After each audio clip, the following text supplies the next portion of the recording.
Hay un nombre que salvó a toda una nación, y que sin embargo no aparece en la lista de las tribus de Israel. Un hombre que lo perdió todo, que fue traicionado por su propia familia, y que al final recibió algo que ninguno de sus hermanos obtuvo. ¿Cómo es posible que el hombre más importante de su generación haya sido borrado de la historia oficial? La respuesta va a cambiar completamente la forma en que lees la Biblia.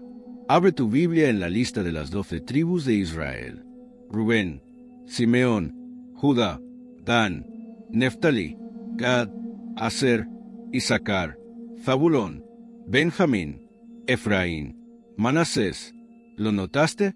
Falta alguien. José, el hijo favorito de Jacob, el que salvó a Egipto y a su propia familia de morir de hambre, el que pasó de esclavo a gobernador del imperio más poderoso del mundo antiguo. Su nombre no está. Y aquí viene la primera pregunta que nadie se hace. ¿Fue un castigo? ¿Un olvido? ¿O hay algo mucho más profundo detrás de esa ausencia? Quédate, porque lo que está a punto de revelarse no solo explica a José, explica cómo funciona todo el plan de Dios. Para entender lo que José recibió al final, primero necesitas entender cuánto perdió al principio. José no tuvo una infancia fácil. Fue el favorito de su padre. Sí, pero eso tiene un precio. Sus hermanos lo odiaban. No con el odio que se olvida, con el odio que planea, que espera, que actúa. Un día, lejos de casa, sus propios hermanos lo agarraron, lo arrojaron a una cisterna vacía y luego lo vendieron como esclavo a unos mercaderes que pasaban por ahí. Después mojaron su túnica en sangre de animal y se la llevaron a su padre. Jacob creyó que su hijo había sido devorado por una fiera. Y mientras su padre lloraba, José viajaba encadenado hacia Egipto. ¿Qué pasa por la mente de un joven de 17 años cuando lo venden sus propios hermanos? Eso nunca lo sabremos con certeza. Pero lo que sí sabemos es lo que hizo con ese dolor. Y eso es lo que hace su historia diferente a cualquier otra. Hay algo que la mayoría no nota cuando lee la historia de José. Cada vez que su vida toca fondo, algo cambia. Llega a Egipto como esclavo. Y en poco tiempo, su amo le entrega toda la administración de su casa. Lo acusan falsamente y lo meten en prisión. Y en poco tiempo, el encargado de la cárcel le confía el control de todos los presos. ¿Ves el patrón? No es suerte. No es coincidencia. Es como si cada caída fuera en realidad una escalera disfrazada.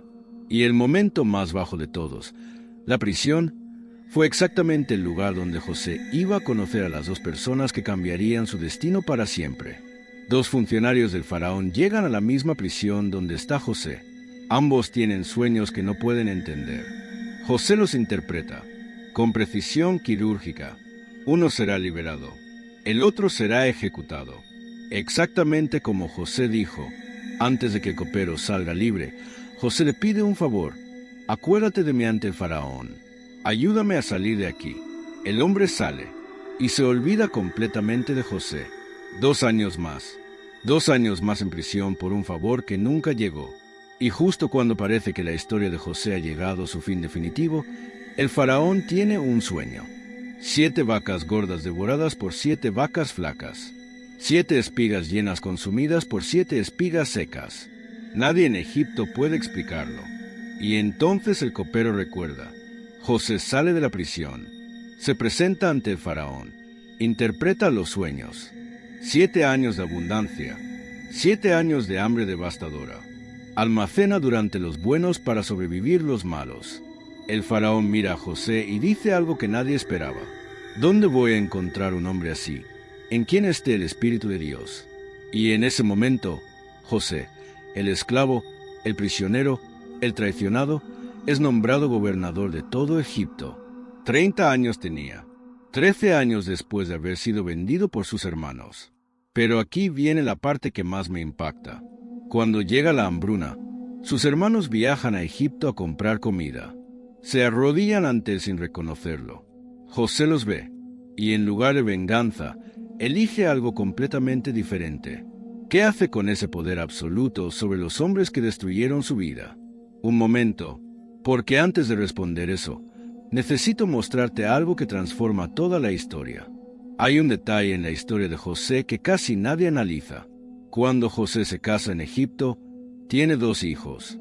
Los llama Manasés y Efraín. Manasés significa, Dios me hizo olvidar mi sufrimiento. Efraín significa, Dios me hizo fructificar en tierra de aflicción.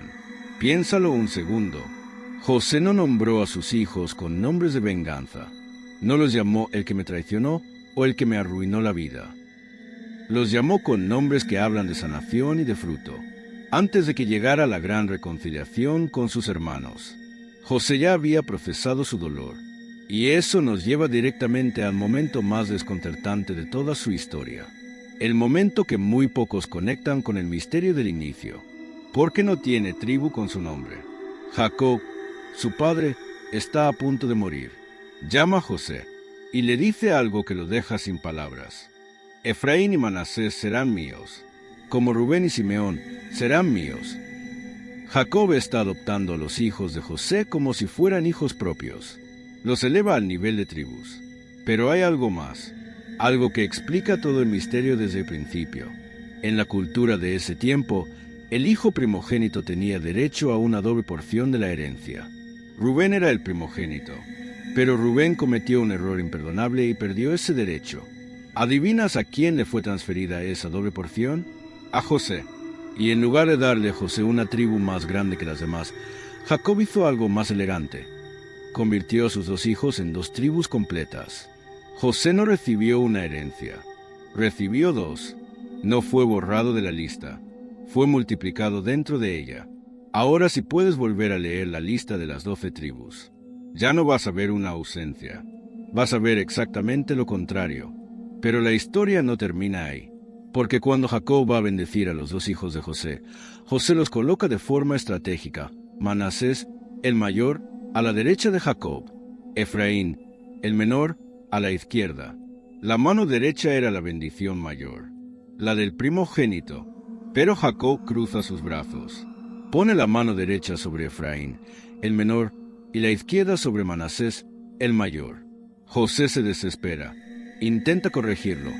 Padre, no, este es el mayor, pon tu mano aquí. Y Jacob responde con una calma absoluta. Lo sé, hijo mío, lo sé, pero su hermano menor será más grande. ¿Casualidad? ¿Error de un anciano con mala vista? No, porque siglos después, la tribu de Efraín se volvió tan poderosa que su nombre se usó para referirse a todo el reino del norte de Israel. Todo empezó en ese cruce de manos. Y aquí es donde quiero que hagas una pausa. Porque si miras toda la historia bíblica con este lente, vas a ver algo que se repite constantemente. Abel sobre Caín, Isaac sobre Ismael, Jacob sobre Esaú, José sobre sus hermanos, Efraín sobre Manasés. Dios elige al menor, al inesperado, al que nadie habría apostado. ¿Por qué? Creo que la respuesta está en esta pregunta. ¿A quién le damos más mérito cuando algo imposible sucede? ¿Al que tenía todas las ventajas o al que no tenía ninguna? Ese patrón no es aleatorio, es una firma. José dijo algo que resume todo. Cuando finalmente se reveló ante sus hermanos, los mismos que lo vendieron, les dijo: ustedes pensaron hacerme mal, pero Dios lo encaminó para bien. No dijo: sobreviví a pesar de ustedes. Dijo: a través de ustedes. Esa diferencia lo cambia todo.